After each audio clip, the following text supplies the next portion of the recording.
Hi everyone, welcome back to our channel App Onlys. On today's tutorial, I'm gonna guide you how to change Reddit app icon. To get it started, you need to hop into Reddit application. Make sure to sign in on your Reddit application. Then you need to tap on profile icon which is at the upper right corner. When you get access on this page, you need to tap on settings which is at the bottom of the screen.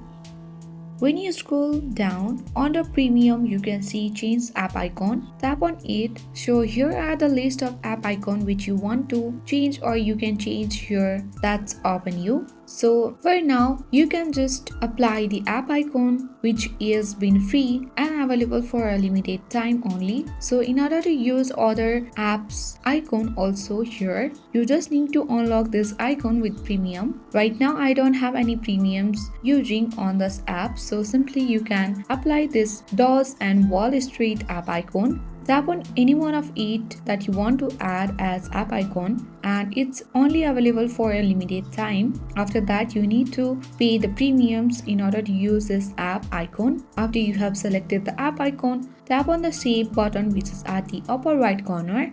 Now tap on OK. So here you can easily view that you have changed your app icon of Reddit. So if you find this video useful, then hit the like button, subscribe and press the notification bell of this channel so as to never miss an upcoming video of this channel. Thanks.